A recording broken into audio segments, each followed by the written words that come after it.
साथियों नमस्ते। तो आज हम प्रश्नावली 6.5 के प्रश्न करेंगे और इससे पहले के जितने भी वीडियोज है वो सारे मैंने प्लेलिस्ट में डाल दिए। तो आप प्लेलिस्ट में जाओ और सारे वीडियोज जो है आराम से देखो।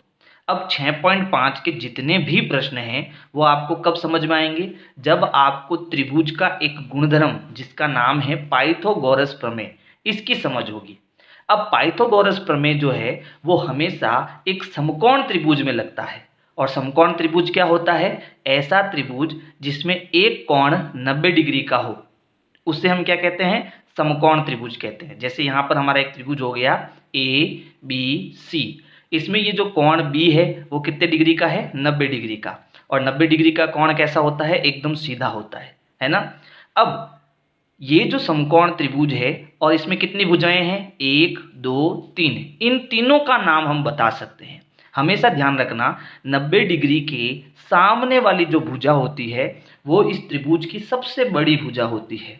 और सबसे बड़ी भुजा को हम कहते हैं कर्ण। क्या कहते हैं? कर्ण।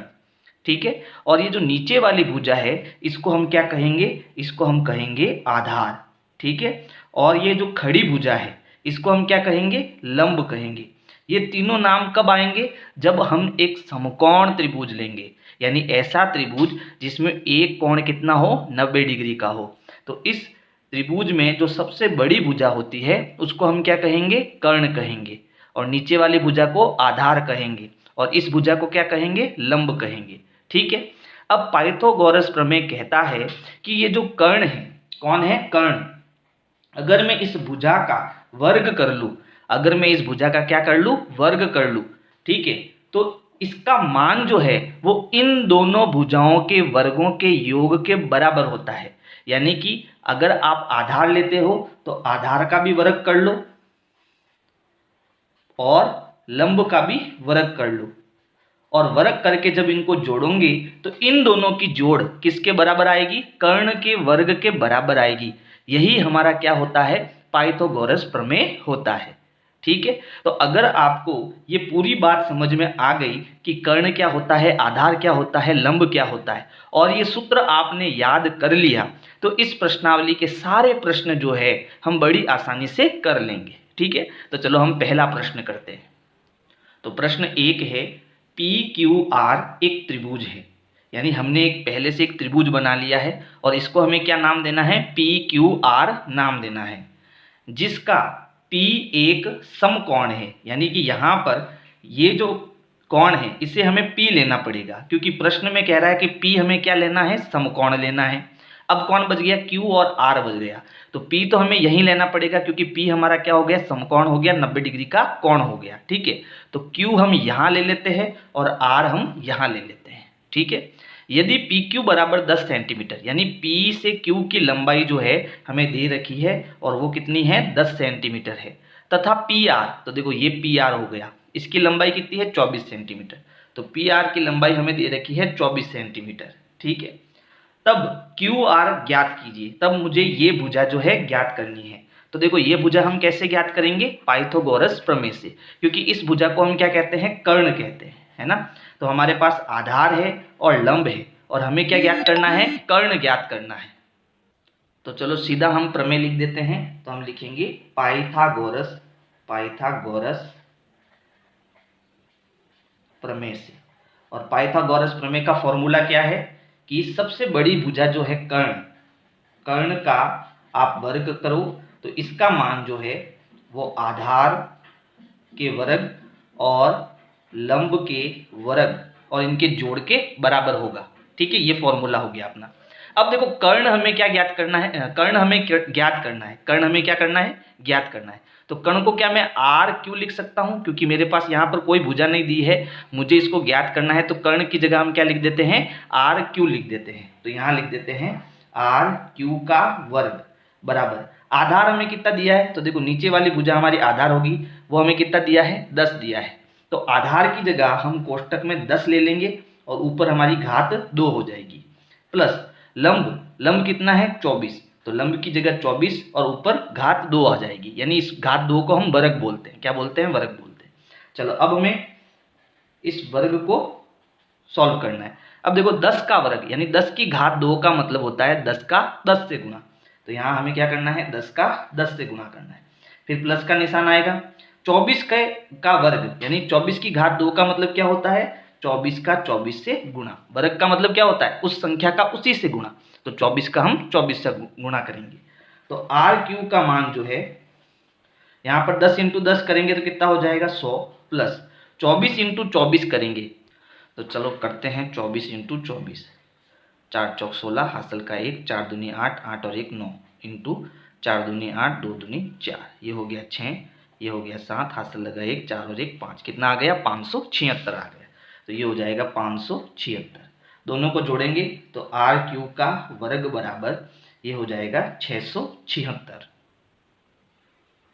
अब देखो हमें ज्ञात क्या करना है, हमें आर क्यू ज्ञात करना है, जबकि यहाँ आर क्यू की घात 2 है यानी वर्ग है। इस वर्ग को क्या करेंगे, हम बराबर के उधर भेजेंगे। तो हमेशा ध्यान रखना, जब वर्ग को हम बराबर के इधर भेजते हैं तो वर्गमूल बन जाता है। वो क्या बन जाता है, वर्गमूल। और वर्ग का निशान तो ये होता है और वर्गमूल का निशान ये होता है। तो अब यहाँ पर किसका निशान आ जाएगा, वर्गमूल का निशान आ जाएगा।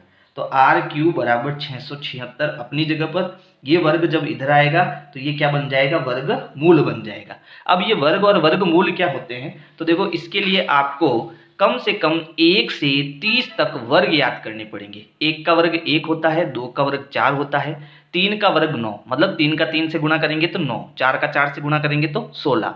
इसी प्रकार 15 का वर्ग 225 है ना, और 26 का वर्ग क्या होता है, 676 होता है। तो 676 का वर्गमूल क्या होगा, 26 होगा, है ना।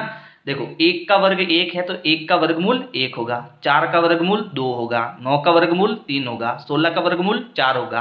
इसी प्रकार 676 का वर्गमूल 26 होगा, है ना।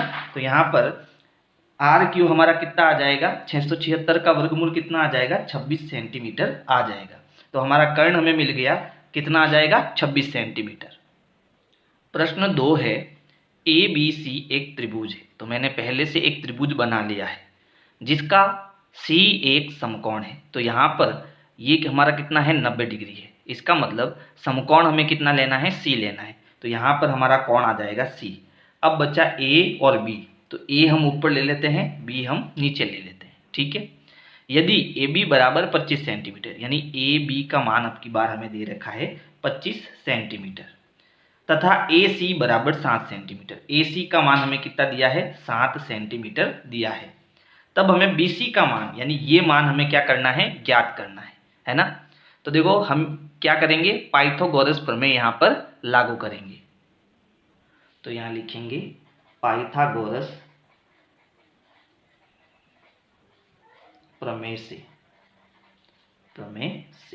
और प्रमेय क्या होती है, प्रमेय होती है कर्ण का वर्ग, ठीक है। ये हमारी सबसे बड़ी भुजा क्या होगी, कर्ण होगी।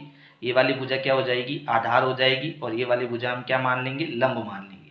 तो कर्ण का वर्ग बराबर क्या होता है, आधार का वर्ग प्लस लंब का वर्ग, ठीक है। अब कर्ण हमारा क्या है, देखो अब की बार हमें कर्ण दिया हुआ है, कर्ण कितना दिया हुआ है, 25 दिया हुआ है। तो आप ए भी लिख सकते हो या फिर सीधा 25 लिखते हो। तो हम सीधा यहाँ पर 25 लिख देते हैं, 25 का वर्ग बराबर आधार हमें नहीं दिया है, तो सी बी लिखो या बी सी लिखो, कुछ भी लिख सकते हो। अब क्योंकि बी पहले आता है, सी बाद में आता है, तो इसको हम बी सी लिख देते हैं ना। इस भुजा को क्या लिख देंगे, बी सी। तो यहाँ आधार की जगह आ जाएगा बी सी, और ऊपर घात 2 है तो यहाँ घात 2 लगा देंगे, प्लस लंब हमें दिया हुआ है, लंब कितना है, 7 सेंटीमीटर। तो यहाँ कोष्टक में लंब की जगह कितना आ जाएगा, 7। तो ये हो जाएगा 7 का वर्ग, ठीक है। अब एक बार हम इनके वर्ग कर लेते हैं। 25 का वर्ग करेंगे यानी कि 25 का 25 से गुणा, बराबर यहाँ BC का वर्ग प्लस 7 का वर्ग का मतलब 7 का 7 से गुणा। अब अगर आपको 25 का वर्ग याद है तो आप सीधा भी लिख सकते हो, और याद नहीं है तो 25 का 25 से जब आप गुणा कराओगे तो कितना आएगा, 625। ये हो गया BC की घात 2 प्लस 7 का 7 से गुणा करेंगे तो कितना हो जाएगा, 49 हो जाएगा, ठीक है। यानी 7 का वर्ग 49। अब हम एक काम करते हैं, क्योंकि हमें BC ज्ञात करना है, तो इस पूरे पद को हम बराबर के इधर लिख देते हैं और 625 को इधर लिख देते हैं, ठीक है, ताकि जब हम समीकरण सॉल्व करेंगे तो हमें आसानी रहेगी। मैं क्या कर रहा हूं, इस पूरे पद को और इस पूरे पद को, इसको इधर लिख रहा हूं और इसको इधर लिख रहा हूं, ठीक है। तो इस पूरे को मैं इधर लिख देता हूं। ये हमारा क्या है, BC का वर्ग प्लस 49 बराबर ये पूरा पद इधर आ जाएगा 625। तो देखो जब पूरे पद को हम इधर और इधर लिखते हैं तो कोई भी प्लस माइनस नहीं होता है, लेकिन जब एक एक पद को हम भेजते हैं तब वहां हमें प्लस माइनस करना है। ठीक है, अब देखो हमें BC ज्ञात करना है, तो BC को हम यहीं रखेंगे और 49 को हम बराबर के उधर लेके जाएंगे। तो ये प्लस का 49 जब बराबर के उधर जाएगा तो प्लस से क्या हो जाएगा, माइनस हो जाएगा। ये समीकरण वाले चैप्टर में हमने नियम समझे थे, है ना। तो हम क्या करेंगे, 49 को उधर लेके जाएंगे, तो BC का वर्ग अपनी जगह पर रहेगा, बराबर भी अपनी जगह पर और 625 भी अपनी जगह पर। ये प्लस का 49 उधर जाएगा, तो जब प्लस का 49 इधर आएगा तो ये प्लस से क्या हो जाएगा, माइनस, यानी जब नीचे ये इधर आएगा तो ये माइनस का 49 हो जाएगा।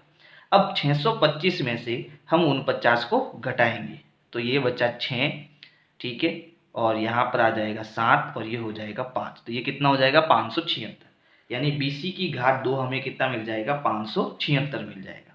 अब ये वर्ग है तो वर्ग इधर जाएगा तो क्या बन जाएगा, वर्गमूल बन जाएगा, है ना। तो यहाँ पर ये BC की घात 2 बराबर, हाँ वर्ग उधर चला गया तो यहाँ से ये हट जाएगा, इधर गया तो ये बन जाएगा वर्गमूल, और वर्गमूल के नीचे कितना आ जाएगा, 576 आ जाएगा। अब देखो किसका वर्ग 576 होता है, तो क्योंकि आपने 1 से 30 तक वर्ग याद करने हैं, है ना। तो देखो 576 का वर्गमूल कितना आएगा, 24। 24 का वर्ग 576 होता है, तो 576 का वर्गमूल क्या होता है, 24 होता है। तो ये आपको याद करने पड़ेंगे, तो ये हमारा उत्तर आ जाएगा 24 सेंटीमीटर, यानी BC हमारा आंसर हो गया 24 सेंटीमीटर। प्रश्न 3 है, दीवार के सहारे उसके पैर कुछ दूरी पर टिकाकर 15 मीटर लंबी एक सीढ़ी भूमि से 12 मीटर ऊंचाई पर स्थित खिड़की तक पहुंचती है। यानी यहाँ पर हमें एक सीढ़ी दी हुई है जो पैर वाली साइड में नीचे से ऊपर तक लगी हुई है, जिसकी लंबाई कितनी है, 15 मीटर, और यहाँ एक दीवार है जिसकी ऊंचाई हमें दी है 12 मीटर। दीवार से सीढ़ी के पैर की दूरी ज्ञात कीजिए, यानी ये हमारी क्या हो गई, दूरी हो गई, ये हमारी दीवार हो गई। तो इस दीवार से ये जो सीढ़ी का पैर है ना, यहाँ तक इसकी लंबाई हमें ज्ञात करनी है, यानी A का मान हमें ज्ञात करना है। तो देखो यहाँ समकोण त्रिभुज बन रहा है, क्योंकि दीवार हमेशा कितने डिग्री पर होती है, दीवार हमेशा 90 डिग्री पर होती है, ठीक है। तो 90 डिग्री के सामने वाली भुजा सबसे बड़ी होती है, इसे हम क्या कहेंगे, कर्ण कहेंगे। तो नीचे वाली भुजा को हम क्या मान लेंगे, आधार मान लेंगे, और इस भुजा को हम क्या मान लेंगे, लंब मान लेंगे, ठीक है। तो अब हमें क्या ज्ञात करना है, आधार का मान ज्ञात करना है, ठीक है। तो यहां लिखेंगे पाइथागोरस प्रमेय से, पाइथागोरस प्रमेय से। और प्रमेय क्या कहती है कि कर्ण का वर्ग जो है, कर्ण का वर्ग जो है वो आधार के वर्ग और लंब के वर्ग के जोड़ के बराबर होता है। तो अब हमारा कर्ण हमें दिया हुआ है 15 मीटर, तो यहाँ कर्ण की जगह आ जाएगा 15 का वर्ग। आधार हमें ज्ञात करना है, देखो आधार हमें यहाँ क्या दिया है, A, तो आधार की जगह A आ जाएगा और ऊपर घात 2 आ जाएगी, प्लस लंब का वर्ग, लंब कितना दिया है 12, तो यहाँ कोष्टक में लंब की जगह कितना आ जाएगा, 12 का वर्ग। अब इनका वर्ग कर लेंगे, तो 15 का वर्ग, 15 का वर्ग का मतलब 15 इंटू 15, तो यहाँ करेंगे 15 इंटू 15 बराबर A का वर्ग प्लस 12 का वर्ग, यानी कि 12 इंटू 12। अब इनका गुणा करेंगे, तो गुणा करने पर 15 इंटू 15 कितना हो जाएगा, 225, और ये हो गया A की घात 2 प्लस 12 गुणा 12 करेंगे तो ये हो जाएगा 144। अब देखो क्योंकि हमें A ज्ञात करना है तो इसको हमें बराबर के इधर रखना है। आप चाहो तो डायरेक्ट रख सकते हो, आप चाहो तो 144 को उधर भेज सकते हो और A का वर्ग ज्ञात कर सकते हो, लेकिन मेरा मानना है कि A हमेशा आप बराबर के इस साइड में लाओ। तो इस साइड में लाने के लिए हमें क्या करना है, इस पूरे पद को बराबर के इधर लिखना है, यानी कि इसको मैं इधर लिख देता हूं और इस पद को बराबर के इधर लिख देता हूं। ऐसा करने से ठीक रहेगा, है ना, आपको आसानी से समझ में आएगा। अब हम क्या करेंगे, क्योंकि मुझे A का वर्ग ज्ञात करना है तो इस 144 को मैं उधर भेजूंगा, तो ये प्लस का उधर जाके क्या हो जाएगा, माइनस का हो जाएगा। आप कहोगे सर ये माइनस क्यों नहीं हुए, तो देखो जब पूरे दोनों पदों को एक साथ इधर लाते हैं और इस तरफ सारे पदों को इधर लाते हैं तब कोई प्लस माइनस नहीं होता है, ठीक है। लेकिन एक एक पद को जब भेजते हैं ना तब प्लस माइनस होता है। अब हम इस 144 को उधर भेजेंगे तो वो क्या हो जाएगा, माइनस का 144 हो जाएगा। तो a की घात 2 अपनी जगह पर रहेगा, बराबर भी अपनी जगह पर, और 225 भी अपनी जगह पर। ये 144 उधर जा रहा है तो ये हो जाएगा माइनस का 144। अब 225 में से हम 144 को घटाएंगे तो 5 में से 4 गया 1, 12 में से 4 गए 8, और 1 में से 1 गया 0, इतना आ गया 81। तो a की घात 2 हमें कितना मिल गया, 81 मिल गया। अब ये वर्ग है, इसको उधर भेजेंगे क्या हो जाएगा, वर्गमूल। तो a बराबर ये वर्ग उधर जाएगा तो 81 अपनी जगह पर, तो वर्ग उधर गया तो क्या आ जाएगा, वर्गमूल। ये वर्गमूल का निशान है। अब 9 का वर्ग कितना होता है, 81, तो 81 का वर्गमूल कितना हो जाएगा, 9, है ना। तो देखो 9 का वर्ग 81, तो 81 का वर्गमूल कितना हो जाएगा, 9। तो यहाँ पर आपका कितना आ जाएगा, 9। और ये क्या है, मीटर में है तो उत्तर हमारा आएगा मीटर, और यही हमारा क्या हो जाएगा, आंसर। यानी कि यहाँ पर दीवार से सीढ़ी के पैर बिंदु की दूरी जो है वो कितनी आएगी, 9 मीटर आएगी। प्रश्न 4 है, निम्नलिखित में भुजाओं के कौन से समूह एक समकोण त्रिभुज बना सकते हैं। यानी यहाँ पर हमें 3 भुजाएं दी हुई है। अब इन तीनों भुजाओं में से कौन सी भुजाएं मिलकर एक त्रिभुज बनाएगी, और वो भी कौन सा, समकोण त्रिभुज, वो हमें बताना है। फिर हमें बताना है समकोण त्रिभुज होने की स्थिति में उनके समकोण को भी पहचानिए, यानी उसमें कौन सा कौन समकोण है वो भी हमें बताना है। ठीक है, तो देखो यहाँ पर ये प्रश्न कह रहा है कि भाई ये जो पाइथागोरस प्रमेय है वो कहाँ लगता है, समकोण त्रिभुज में लगता है। और समकोण त्रिभुज में हमेशा एक कोण कितना होता है, 90 डिग्री होता है। और समकोण त्रिभुज में हमें ये भी पता है कि अगर 3 भुजाएं हैं तो उसमें से एक क्या होगी, सबसे बड़ी भुजा होगी जिसे हम कर्ण कहेंगे, नीचे वाली भुजा को हम आधार कहेंगे, और इस भुजा को हम क्या कहेंगे, लंब कहेंगे, है ना। तो यहाँ हमें सबसे बड़ी भुजा कौन सी दी है, सबसे बड़ी भुजा हमारी 6.5 दी है। ठीक है, तो अगर इसको हम कर्ण मान लेते हैं, ठीक है, और इन दोनों भुजाओं में से किसी एक भुजा को हम आधार और लंब मान लेते हैं, ठीक है, तो अगर ये पाइथागोरस प्रमेय वाले सूत्र में दोनों साइड में बराबर आते हैं तब तो ये समकोण त्रिभुज बनाएंगे, और दोनों साइड में अगर बराबर नहीं आते हैं तब ये समकोण त्रिभुज नहीं बनाएंगे। अब मैं जो कह रहा हूं उसको समझना, ठीक है। यानी हम ये पहला प्रश्न करते हैं। तो देखो यहाँ पर हमें 3 भुजाएं, पहले प्रश्न में 3 भुजा, एक भुजा दी है 2.5 सेंटीमीटर, दूसरी भुजा है 6.5 सेंटीमीटर, और तीसरी भुजा है 6 सेंटीमीटर। तो अगर हम एक समकोण त्रिभुज बनाते हैं, ठीक है, तो ये हमारा कोण क्या हो गया, 90 डिग्री हो गया। अब सबसे बड़ी भुजा हमारी ये है, तो ये कितनी है, 6.5 सेंटीमीटर है। इस भुजा को हम नीचे ले लेते हैं और इस भुजा को यहाँ पर 6 सेंटीमीटर ले लेते हैं, ठीक है। तो सूत्र हमारा हमें पता है क्या है कि कर्ण का वर्ग बराबर होता है आधार का वर्ग प्लस लंब का वर्ग, ठीक है। तो कर्ण हमारा सबसे बड़ी भुजा कितनी हो जाएगी, 6.5 वर्ग हो जाएगी। आधार कितना है, 2.5, तो आधार में यहाँ 2.5 का वर्ग हो जाएगा। लंब कितना है, 6, तो यहाँ 6 का वर्ग हो जाएगा। अब 6.5 का वर्ग यानी कि 6.5 का गुणा 6.5 से, यहाँ 2.5 का वर्ग यानी 2.5 का गुणा 2.5 से, फिर प्लस का निशान आएगा, 6 का गुणा 6 से। तो यहाँ हम 6.5 का गुणा 6.5 से करेंगे तो 5 25 हसल के 2, 6 5 30 और 2 32, क्रॉस 6 5 30 हसल का 3, 6 चंग 36, 36 और 3 कितना हो जाएगा, 39 हो जाएगा। तो ये हो गया 5 2 9 और 3 12 हसल का 1, और ये 4। अब देखो पॉइंट के बाद 1, पॉइंट के बाद 1, यानी 1 और 1 2, टोटल 2 अंक छोड़कर हमें पॉइंट लगाना है। तो पीछे से हम 2 अंक छोड़कर यहाँ पॉइंट लगाएंगे, तो इसका गुणा कितना आ जाएगा, 42.25। तो यहाँ आ जाएगा 42.25 बराबर 2.5, 25 का 25 से गुणा करेंगे तो आएगा 625, लेकिन पॉइंट 1.2, तो 2 अंक छोड़कर पॉइंट लगेगा, तो 6.25 प्लस 6 का 6 से गुणा कितना हो जाएगा, 36। अब इन दोनों को जोड़ेंगे तो ये तो हो गया 42.25 बराबर यहाँ 6.25 और 36, 36 का मतलब होता है 36.00, है ना। तो यहाँ पॉइंट लगा देते हैं, यहाँ 36 बना देते हैं और यहाँ 00 आ जाएगा। ये हो गया 5 2 6 और 6 12 हसल का 1, यानी ये भी कितना आ गया, 42.25 आ गया। अब क्योंकि हमारा LHS और RHS लेफ्ट हैंड साइड और राइट हैंड साइड, दायां पक्ष और बायां पक्ष दोनों बराबर आ रहा है, तो हम कहेंगे कि ये तीनों भुजाएं मिलकर जो है एक समकोण बनाएगी। तो यहाँ लिखेंगे अतः अतः तीनों भुजाएं एक समकोण समकोण त्रिभुज त्रिभुज बनाती है। अब क्योंकि ये समकोण त्रिभुज बना रही है ना, तो यहाँ पर सबसे बड़ी भुजा कौन सी है, ये वाली, तो इसको हम नाम दे देते हैं कोण ए बी और सी। ठीक है, तो यहाँ हमारा समकोण कौन हो जाएगा, कोण बी, है ना। तो यहाँ लिखेंगे सबसे बड़ी भुजा 6.5 सेंटीमीटर के सामने वाला कोण समकोण होगा। क्या होगा, समकोण होगा। ठीक है, तो इस प्रकार से आपको ये पहला प्रश्न करना है। अब हम इसका दूसरा प्रश्न करेंगे।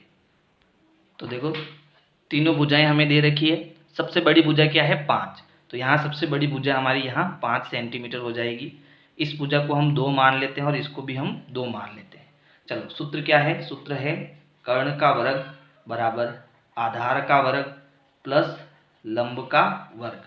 ठीक है, कर्ण हमारा कौन होगा, सबसे बड़ी भुजा, तो कर्ण की जगह आ जाएगा 5। आधार इन दोनों में से कोई भी ले लो, नीचे वाला ले लो, तो 2 का वर्ग। लंब क्या हो जाएगा, 2 का वर्ग, यानी आधार में 2 आ जाएगा, लंब में 2 आ जाएगा। 5 का वर्ग, इसका मतलब 5 का 5 से गुना करेंगे तो कितना आएगा, 25। 2 का वर्ग, 2 से 2 का गुणा 4, प्लस 2 का 2 से गुणा 4, ये हो गया 25 बराबर 4 और 4 को जोड़ेंगे 8। अब देखो, ये दोनों साइड अब की बार हमारी बराबर नहीं है, यानी अब की बार हमारा ये जो LHS है वो RHS के बराबर नहीं है। इसलिए हम कहेंगे कि ये तीनों भुजाएं मिलकर एक समकोण त्रिभुज नहीं बनाएगी। लिखेंगे अतः तीनों भुजाएं समकोण त्रिभुज नहीं बनाएगी। ठीक है, तो ये हो गया हमारा दूसरा प्रश्न। अब देखो, तीसरे में हमें 3 भुजाएं दी हुई है। सबसे बड़ी भुजा क्या है, 2.5। ठीक है, तो ये हमारा क्या हो जाएगा, कर्ण हो जाएगा। अब इन दोनों में से एक आधार ले लो और एक को हम लंब ले लेंगे, और ये क्या हो जाएगा, कर्ण हो जाएगा। तो यहाँ पर फॉर्मूला क्या होगा, कर्ण का वर्ग बराबर आधार का वर्ग प्लस लंब का वर्ग। तो कर्ण हमारा कितना दिया है, 2.5, यहाँ 2.5 आ जाएगा। फिर इसमें हमारी देखो आधार कितना है, 1.5, तो यहाँ 1.5 आएगा। लंब कितना है, 2, यहाँ 2 आएगा। 2.5 का वर्ग करेंगे, यानी 25 का 25 से गुणा कितना आता है, 625, है ना। और यहाँ पर क्योंकि पॉइंट के बाद 1 अंक है और 2 बार गुणा हो रहा है, तो पीछे से 2 अंक छोड़कर हम पॉइंट लगाएंगे बराबर 1.5 का वर्ग, यानी 15 का वर्ग होता है 225, लेकिन यहाँ पर पॉइंट आएगा क्योंकि यहाँ पॉइंट है, प्लस 2 का वर्ग कितना हो जाएगा, 4। तो ये हो गया 6.25 बराबर, इन दोनों को जोड़ेंगे तो 2.25 और 4 का मतलब होता है 4.00, तो ये हो गया 6.25। अब की बार भी हमारी दोनों साइड क्या आ रही है, बराबर आ रही है, यानी LHS बराबर RHS। तो हम कहेंगे अतः तीनों भुजाएं समकोण बनाती है, समकोण त्रिभुज बनाती है। और सबसे बड़ी भुजा कौन सी है, सबसे बड़ी भुजा है 2.5, और 2.5 सेंटीमीटर भुजा के सामने वाला कोण क्या होगा, समकोण होगा। सामने वाला कोण समकोण है। ये हमारा उत्तर हो जाएगा। प्रश्न 5 है, एक पेड़ भूमि से 5 मीटर की ऊंचाई पर टूट जाता है, यानी कि पेड़ हमेशा कितने डिग्री पर होता है, 90 डिग्री पर होता है, क्योंकि वो एकदम सीधा होता है ना। तो मान लीजिए ये पेड़ है, अब ये यहाँ से 5 मीटर की ऊंचाई, मान लो ये यहाँ तक 5 मीटर की ऊंचाई है, और यहाँ से ये टूट जाता है। तो टूटेगा तो ये कैसे, कहाँ गिरेगा, जमीन पर गिरेगा। तो ये हमारा आधार हो गया जमीन, और यहाँ से टूटकर ये वाली साइड जो है नीचे गिर जाएगी। तो यहाँ से ये यहाँ पर ऐसे नीचे गिर गया। ठीक है, आगे देखते हैं आगे क्या है। और उसका ऊपरी सिरा भूमि को उसके आधार से 12 मीटर की दूरी पर छूता है, और ये जो ऊपर वाला हिस्सा टूट के जो नीचे गिरा है ना, यहाँ से जो ये टूट के नीचे गिरा है, ये सिरा इसके आधार से कितनी दूरी पर है, 12 मीटर की दूरी पर है। तो यहाँ पर ये 12 मीटर इसकी दूरी हो गई। ठीक है, पेड़ की पूरी ऊंचाई ज्ञात कीजिए। यानी पेड़ की यहाँ से लगाकर, है ना, ये पूरी ऊंचाई हमें ज्ञात करनी है ना। 5 मीटर तो यहाँ से यहाँ तक हो गई, और ये वाली ऊंचाई भी हमें, यानी ये पूरी ऊंचाई ज्ञात करनी है। और ये जो नीचे गिरा है, यानी ये हिस्सा हमारा कौन सा हो गया, ये वाला हो गया। तो ये हमारा क्या बन गया, एक समकोण त्रिभुज बन गया। इसके सामने वाली भुजा ये हमारी क्या बन गई, कर्ण बन गई। तो अगर ये भुजा मैं ज्ञात करूँ और इस 5 मीटर में जोड़ दूँ तो मेरी ये पूरी भुजा ज्ञात हो जाएगी, है ना। क्योंकि ये वाला जो हिस्सा है वो टूट कर कहाँ गिर गया, नीचे गिर गया। तो ये दोनों हिस्से मिलाकर ये पूरा पेड़ बन जाएगा। तो हम क्या ज्ञात करेंगे, कर्ण ज्ञात करेंगे। नीचे वाली भुजा हम आधार मान लेंगे और इस भुजा को हम लंब मान लेंगे। तो यहाँ फॉर्मूला लगाएंगे पाइथागोरस प्रमेय से। पाइथागोरस प्रमेय से सीधा करेंगे इसको। क्या जानते हैं हम जानते हैं कि कर्ण का जो वर्ग है वो आधार का वर्ग प्लस लंब का वर्ग, इनके जोड़ के बराबर होता है। अब कर्ण का मान तो हमें ज्ञात करना है, तो इस त्रिभुज को हम कुछ नाम दे देते हैं। तो देखो यहाँ ये नाम दे देता हूँ मैं, जैसे ए बी, और यहाँ नाम दे देता हूँ सी, और इसको नाम दे देता हूँ डी। ठीक है, तो यहाँ देखो कर्ण हमारा क्या हो जाएगा, बी सी। तो कर्ण की जगह मैं बी सी लिख देता हूँ, क्योंकि मुझे ये ज्ञात करना है। आधार कितना है, 12 सेंटीमीटर। तो आधार की जगह यहाँ सीधा 12 का वर्ग हो जाएगा, और लंब में यहाँ कितना आ जाएगा, 5 आ जाएगा। तो ये हो गया BC का वर्ग बराबर 12 का वर्ग, यानी 12 का 12 से गुणा करेंगे तो कितना आएगा, 144। मुझे 12 का वर्ग याद है, इसलिए मैंने सीधा 144 लिख दिया। प्लस 5 का वर्ग, यानी 5 का 5 से गुणा, 5 25। जोड़ करेंगे तो BC का वर्ग, इनकी जोड़ कितनी हो जाएगी, 169। अब हमें ये वर्ग है उधर जाएगा, क्या बन जाएगा, वर्गमूल। तो ये हो गया BC बराबर 169, ये वर्ग उधर गया तो बन जाएगा वर्गमूल, और BC बराबर, तो देखो मैंने कहा था आपको 1 से 30 तक आपको वर्ग और वर्गमूल याद होने चाहिए, है ना। तो देखो 169 का वर्गमूल कितना आएगा, 13। ठीक है, तो 169 का वर्गमूल कितना हो जाएगा, 13 हो जाएगा। तो यहाँ आ जाएगा 13 सेंटीमीटर। ठीक है, अब ये देखो BC का मान हमारा आ गया, कितना आ गया, 13 सेंटीमीटर आ गया। तो अब हमें पेड़ की लंबाई चाहिए, है ना, पेड़ की पूरी ऊंचाई याद करनी। तो पेड़ की ऊंचाई कितनी हो जाएगी कि भाई ये A से C तक लंबाई है प्लस C से D तक, इन दोनों को जोड़ेंगे तो आपके पेड़ की पूरी ऊंचाई आएगी। तो देखो AC हमारा कितना है, तो AC हमारा 5 मीटर है, प्लस BC हमारा कितना है, 13 है ना। तो ये 13 हो जाएगा, ये सेंटीमीटर नहीं है, मीटर है, इसका थोड़ा ध्यान रखना। ये 13 मीटर आएगा। ठीक है, दोनों को जोड़ेंगे तो 13 और 5 कितना हो गया, 18 मीटर। यानी पेड़ की जो ऊंचाई आएगी वो कितनी आएगी, 18 मीटर आएगी। प्रश्न 6 है, त्रिभुज PQR में कोण Q बराबर 25 डिग्री तथा कोण R बराबर 65 डिग्री है। यानी हमें एक त्रिभुज दिया है PQR, Q कितना है 25 डिग्री और R कितना है 65 डिग्री। निम्नलिखित में कौन सा कथन सत्य है। तो यहाँ पर इन तीनों में से कौन सा कथन सत्य होगा। तो यहाँ सीधा सीधा देखो, कर्ण का वर्ग बराबर आधार का वर्ग प्लस लंब का वर्ग, ऐसा आ रहा है ना। तो ऐसा आ रहा है तो हम क्या कह सकते हैं कि इसमें एक कोण 90 डिग्री होना चाहिए। तो चलो इस कोण P का मान हम ज्ञात करने की कोशिश करते हैं। तो हम लिखेंगे त्रिभुज के तीनों कोणों का योग, तीनों कोणों का योग कितना होता है, 180 डिग्री होता है। हम जानते हैं कि त्रिभुज के तीनों कोणों का योग कितना होता है, 180 डिग्री होता है। तो कोण P, कोण Q और कोण R तीनों को जोड़ो तो बराबर की जगह बराबर, 180 की जगह 180, और यहाँ हमें तीनों कोण को जोड़ना है। तो यहाँ लिख देता हूँ कोण P प्लस कोण Q प्लस कोण R। अब देखो Q और R का मान दिया हुआ है, P का मान ज्ञात करना है तो P की जगह P प्लस कोण Q कितना है 25, तो Q की जगह आ गया 25 डिग्री। R कितना है 65, तो R की जगह आ गया 65 डिग्री बराबर 180 डिग्री। तो कोण P प्लस इन दोनों को जोड़ो, 5 और 5 10, हस्त लगा 1, 6 और 1 7, 7 और 2 9 बराबर 180 डिग्री। ठीक है, 90 को उधर भेजेंगे तो कोण P बराबर और 180 अपनी जगह पर, ये उधर गया तो माइनस का 90 डिग्री। घटाएंगे तो कोण P बराबर हमें कितना मिलेगा, 90 डिग्री। तो कोण P क्योंकि 90 डिग्री है तो इसके सामने वाली भुजा क्या होगी, कर्ण होगी, है ना। तो यहाँ लिखेंगे क्योंकि कोण P बराबर 90 डिग्री है, अतः हम कह सकते हैं कि ये हमारा क्या हो गया, कर्ण, यानी कि कर्ण का वर्ग बराबर आधार का वर्ग प्लस लंब का वर्ग। कर्ण क्या है, यहाँ पर हमें क्यू आर, यहाँ पर देखो क्या लिया हुआ है, यहाँ पर क्यू आर कहाँ है, देखो ये क्यू आर है, ठीक है। तो क्यू आर सबसे बड़ी भुजा है, तो यहाँ आ जाएगा क्यू आर का वर्ग बराबर आधार, तो देखो यहाँ पर क्यू आर का वर्ग हो गया, फिर यहाँ पी क्यू का वर्ग, पी क्यू का वर्ग, ये हमारा पी क्यू हो जाएगा और पी आर हो जाएगा प्लस पी आर का वर्ग। ये चीज सत्य होगी, यानी यहाँ हमारा ये सेकंड वाला सत्य होगा, क्योंकि सबसे बड़ी भुजा कौन सी होगी, ये क्यू आर होगी, तो क्यू आर का वर्ग सबसे पहले आएगा और इसमें क्यू आर का वर्ग आ रहा है, ठीक है। तो कर्ण का वर्ग बराबर आधार का वर्ग प्लस लंब का वर्ग होता है। तो ये हो गया आपका प्रश्न 6। प्रश्न 7 है, एक आयत की लंबाई 40 सेंटीमीटर है, यानी हमने एक आयत बना लिया है और आयत की ये जो नीचे वाली भुजा है इसको हम लंबाई बोलते हैं और इसको चौड़ाई बोलते हैं। तो लंबाई जो है, ठीक है, लंबाई जो है वो हमें कितनी दी हुई है, 40 सेंटीमीटर, तथा इसका एक विकर्ण, ये हमारा क्या हो गया, विकर्ण हो गया, कितना है, 41 सेंटीमीटर।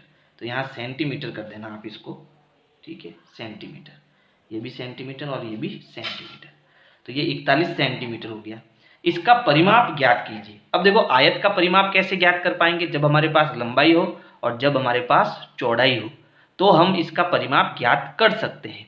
तो इसका मतलब है कि हमें चौड़ाई ज्ञात करनी पड़ेगी, है ना। और आयत में हम जानते हैं कि आयत का प्रत्येक कोण कितना होता है, 90 डिग्री।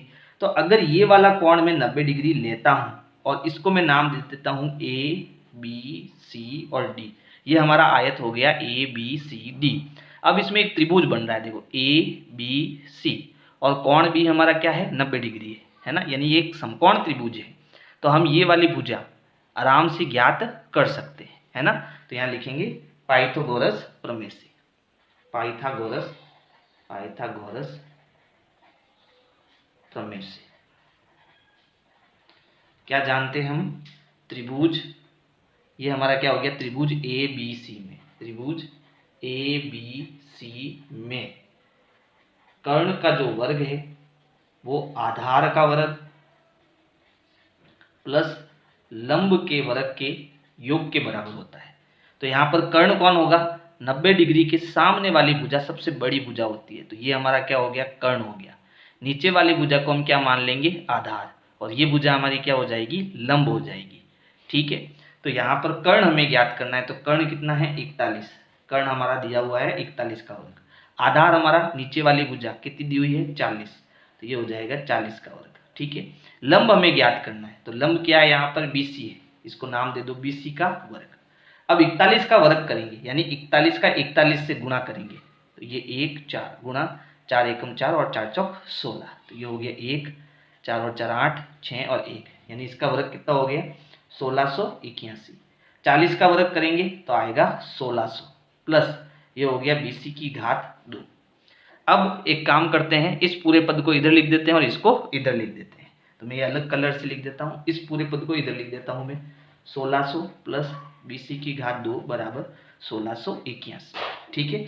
अब हमें क्या ज्ञात करना है, BC की घात 2, तो ये अपनी जगह पर रहेगा, ये पहले से अपनी जगह पर है, इसको उधर भेजेंगे तो ये हो गया माइनस का 1600, घटाएंगे तो BC का वर्ग हमें मिलेगा, 16 में से 1600 गया तो ये हो गया 81। अब ये वर्ग है, इसको इधर भेजेंगे तो BC बराबर वर्गमूल आ जाएगा, वर्ग इधर आया, वर्गमूल कितना, 81, और 81 किसका वर्गमूल है, 9 का, यानी 81 का वर्गमूल कितना आ जाएगा, 9 आ जाएगा, और ये हो जाएगा सेंटीमीटर, यानी चौड़ाई हमें मिल चुकी है 9 सेंटीमीटर। और हमें क्या ज्ञात करना है, हमें आयत का परिमाप ज्ञात करना है, ठीक है। तो यहाँ आयत हमारा क्या है, आयत का परिमाप बराबर क्या होता है, 2 कोष्टक लंबाई प्लस चौड़ाई, ठीक है। तो यहाँ फॉर्मूला हमारे पास आ गया आयत का, तो 2 कोष्टक लंबाई कितनी है 40 प्लस चौड़ाई हमने कितनी निकाल दी 9, दोनों को जोड़ेंगे तो 2 यहाँ से जोड़ेंगे, जब कोष्टक हटेगा और यहाँ कोई निशान नहीं है तो फिर किसका निशान आएगा, गुणे का, तो ये कितना हो गया 49, गुणा करेंगे तो देखो 9 दूनी 18, हसल लगा 1, 4 दूनी 8 और 1 9, तो यहाँ पर परिमाप कितना आएगा 98 सेंटीमीटर। यानी हम पहले क्या करेंगे, पहले हम इस BC का मान ज्ञात करेंगे, और ये मान कैसे ज्ञात करेंगे, पाइथागोरस प्रमेय लगाकर, क्योंकि देखो कर्ण हमारे पास है, आधार हमारे पास है, हमने ये BC की भुजा ज्ञात कर ली है ना, और BC यहाँ पर क्या है, चौड़ाई है। तो अब लंबाई और चौड़ाई दोनों है, तो आयत का परिमाप का सूत्र होता है 2 कोष्टक लंबाई प्लस चौड़ाई। तो लंबाई में 40 डाल दिया, चौड़ाई में 9 डाल दिया, और इसको सॉल्व करेंगे तो इसका परिमाप कितना आ जाएगा, 98 सेंटीमीटर। प्रश्न 8 है, एक समचतुर्भुज के विकर्ण 16 सेंटीमीटर तथा 30 सेंटीमीटर है, तो इसका परिमाप ज्ञात कीजिए। तो देखो हम जानते हैं कि जो समचतुर्भुज होता है इसकी ये सारी भुजाएं समान होती है, यानी ये वाली भुजा, ये वाली भुजा, ये वाली भुजा और ये वाली भुजा सब समान होती है। तो अगर इनमें से मैं कोई एक भुजा ज्ञात कर लूँ, है ना, तो सारी भुजाएं मेरे पास आ जाएगी, और सारी भुजाओं को जब जोड़ूंगा तो मुझे क्या ज्ञात हो जाएगा, परिमाप ज्ञात हो जाएगा। लेकिन हमें भुजा तो नहीं दी है, हमें इसके विकर्ण दिए। विकर्ण क्या होता है, ये जो लाल कलर में मैंने भुजा बनाई है ये इसके विकर्ण हो जाएंगे, है ना। तो एक विकर्ण दिया है 16 सेंटीमीटर, मान लो ये विकर्ण हम 16 मान लेते हैं, ठीक है। ये हमारा कितना हो गया, 16 सेंटीमीटर हो गया, 16 सेंटीमीटर। और ये वाली भुजा 30 सेंटीमीटर हो गई, तो इस भुजा को हम 30 सेंटीमीटर मान लेते हैं, ठीक है। अब अगर ये एक भी भुजा मैं ज्ञात कर लूँ, अब मान लो ये मुझे नीचे वाली भुजा ज्ञात करनी है, ठीक है, तो मैं आराम से ज्ञात कर सकता हूँ। कैसे ज्ञात कर सकता हूँ, क्योंकि हम जानते हैं कि जो समचतुर्भुज के विकर्ण होते हैं वो हमेशा एक दूसरे को 90 डिग्री के कोण पर जो है काटते हैं। यानी यहाँ पर जो ये कोण होगा वो 90 डिग्री का होगा, ये वाला कोण कितने डिग्री का होगा, 90 डिग्री का। तो 90 डिग्री के कोण के सामने वाली भुजा ये हमारा क्या बन जाएगी, कर्ण बन जाएगी, है ना। और देखो क्योंकि ये भुजा 30 सेंटीमीटर है, ये पूरी 30 सेंटीमीटर है, तो समचतुर्भुज की एक और विशेषता होती है कि इसके जो विकर्ण हैं वो एक दूसरे को 90 डिग्री पर तो काटते ही काटते हैं, लेकिन यहाँ पर इस बिंदु पर ये आधी आधी होती है। यानी अगर ये पूरी भुजा 30 सेंटीमीटर की है तो ये 15 हो जाएगी, ये 15 हो जाएगी। ये पूरी भुजा 16 सेंटीमीटर की है तो ये 8 हो जाएगी और ये भी 8 हो जाएगी। यानी ये समद्विभाजित होती है ना, लंब समद्विभाजित, यानी 90 डिग्री पर काटती है और इनको 2 समान भागों में भी बांटती है। तो देखो ये 30 है पूरी भुजा, तो यहाँ से यहाँ तक ये कितनी हो जाएगी, 15 हो जाएगी ये वाली भुजा, और ये पूरी 16 है तो ये आधा हिस्सा कितना हो जाएगा, 8 सेंटीमीटर का हो जाएगा। अब देखो हमारे पास कर्ण है और ये दोनों भुजाएं भी है, इनमें से एक आधार होगा और एक लंब होगा, है ना। तो अब हमें क्या ज्ञात करना है, हमें कर्ण ज्ञात करना है। इससे पहले हम इसको एक नाम दे देते हैं, जैसे यहाँ मैं इसको A, B, C और D मान लेता हूँ, और यहाँ पर ये दोनों विकर्ण कहाँ काट रहे हैं, O बिंदु पर काट रहे हैं। तो अब मुझे त्रिभुज लेना है AOB, तो यहाँ मैं ले रहा हूँ त्रिभुज AOB में पाइथागोरस प्रमेय से, पाइथागोरस प्रमेय से, ठीक है, प्रमेय से।